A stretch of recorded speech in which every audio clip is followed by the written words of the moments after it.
Live perbincangan dalam Makassar Insight. Tanggung jawab pendidikan itu bukan hanya menitik beratkan pada gimana peran guru, tapi juga semua pihak gitu ya. Seperti juga yang tadi sudah disampaikan oleh dua relawan kita, dua pengajar muda dari Indonesia Mengajar gitu ya. Kesadaran pendidikan sebenarnya yang sekarang tuh menjadi satu hal untuk mendorong kita semua bisa sama-sama memulihkan kembali pendidikan di Indonesia, apalagi di pasca pandemi COVID-19 ini, Smart Listener. Bahasan kita masih tetap sama, memperingati Hari Guru hari ini adalah bergerak dengan hati pulihkan pendidikan di Indonesia. Di studio sudah hadir juga beliau ini merupakan Wakil Ketua Dewan Pendidikan Kota Makassar sekaligus juga anggota DPRD Kota Makassar. Selamat datang Bunda Yeni Rahman, apa kabar? Alhamdulillah baik-baik. Alhamdulillah. Hari ini senang. Spesial ya. Saya udah lama nggak ketemu ibu soalnya.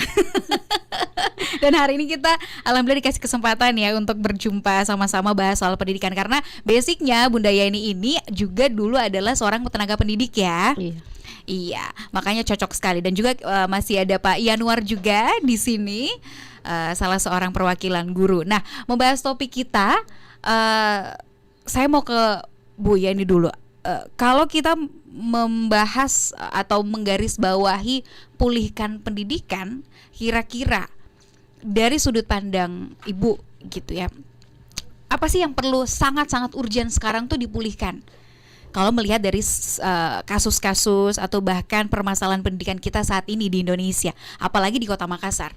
Ya, masalah pendidikan tentu saja ini merupakan salah satu prioritas saya di selaku Komisi D. Kebetulan juga di Komisi D itu menangani masalah pendidikan ya.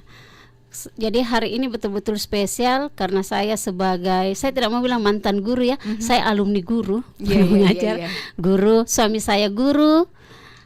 Selanjutnya saya pun juga jadi Dewan Pendidikan. Jadi memang betul-betul insya Allah totalitas saya memang ke pendidikan. Dan kemarin salah satu pandangan fraksi kami di PKS bahwa kami mengingatkan Bapak Wali Kota, karena kita sekarang ini belum punya ya Kepala Dinas Pendidikan secara definitif. Ini merupakan salah satu, menurut pandangan kami ini sangat masalah besar, karena sudah 8 kali pergantian. Bayangkan Dinas Pendidikan yang merupakan pimpinan untuk di bidang pendidikan ini selalu berganti. Jadi kan yang di bawahnya juga jadi bingung arahnya ini mau kemana. Dan kami berharap secara politis secara politis kami berharap bahwa harusnya ke depan jabatan Dinas Pendidikan ini kalau bisa jauh dari nuansa politik, betul-betul fokus.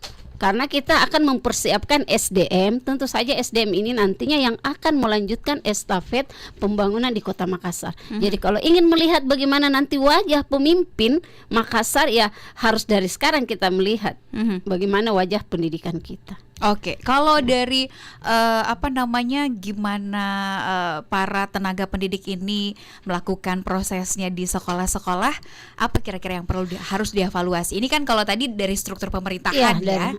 Kalau saya melihat memang ada kemarin miss ya, karena masa pandemik, dan saya selalu sering mengeluarkan statement. Teman-teman dulu kan pada sibuk selalu harus sekolah nih, anak-anak sudah rindu, orang tua sudah rindu untuk sekolah. Tapi saya melihat fokusnya di sini adalah gaya mengajar. Ini yang kemarin hampir sama cara belajar ketika masa pandemik dan non pandemik. Jadi akhirnya semuanya kan buntu. Akhirnya semua mengeluh. Orang tua menjadi terbebani. Itu yang pertama. Jadi yang kedua juga memang saya sepakat tadi ya dengan yang kedua tadi yang guru mengajar ya. Indonesia Mengajar, bahwa masalah pendidikan ini bukan tertumpu pada guru. Ilmu itu bukan hanya di sekolah. ini yang kita selalu menganggap bahwa anak-anak itu tidak pintar ketika tidak sekolah. Padahal tapi bukan berarti saya menganggap sekolah tidak penting ya. Jadi artinya bahwa sekolah itu hanya wadah, salah satu wadah. Jadi untuk belajar itu bisa di mana saja, dan yang harus memang berperan penting di dalamnya adalah orang tua. Iya. Selain guru adalah orang tua yang paling penting. Tetapi memang saya melihat ini yang agak kurang ya. Jadi nantilah kita memikirkan bagaimana ke depan intervensi pemerintah untuk mencerdaskan juga orang tua. Kecerdasan orang tua juga tidak mesti dia harus sekolah secara formal, karena organ-organ tubuh kita kan semuanya sama, cuman tidak dipicu otak-otak kita, apalagi ibu-ibu. Insya Allah itu cepat cerdas kok. Ibu-ibu itu semua bisa dikerjakan dalam satu waktu. Ini hanya belum ada stimulus saja. Jadi harus ada satu persepsi yang sama antara dunia pendidikan dengan orang tua.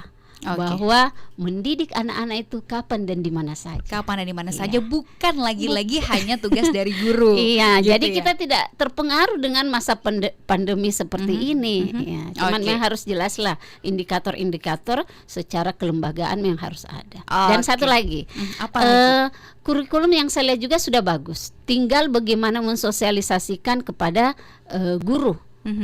Kurikulum pendidikan di masa pandemi ini tentunya harus beda dengan yang di luar pandemi seperti itu. Oke, baik. Nah, kebetulan di sini ada guru ya, Pak Yanuar. Apa yang mau ditanggapi dari pernyataan Bu Yeni barusan? Iya. Dan siapa tahu ada yang pengen disampaikan, mumpung beliau ada di sini loh, silakan curhat. Nanti dibawa ke meja dewan. Insya Allah. Ya, kebetulan Bu, saya guru di SD Unggulan Mengisi 1, guru agama Islam dan Budi Pekerti, masih berstatus kontrak, jadi guru kontrak. Cuma sedikit, ada yang keluhan kami dari guru kontrak adalah honor bulan Januari Februarinya itu enggak cair-cair sampai sekarang. Oke. Ya, kurang tahu kenapa. Mungkin waktu itu ada pergantian pemimpin, jadi agak tapi ini kan sudah mau Desember. Kalau tidak dicairkan maka dikembalikan ke negara uang tersebut. Benar. Jadi mungkin dari pihak DPR mungkin bisa nanti mengintensifkan kepada pihak dinas pendidikan terutama. Saya tadi benar dikatakan oleh Bu Yeni bahwa kepala dinas pendidikan ini sudah berapa kali diganti dan selalu PLT. Sedangkan kepala dinas yang lain selalu sudah definitif. Saya kurang tahu mengapa sebabnya. Mungkin itu ada pemikiran dari Bapak Wali Kota.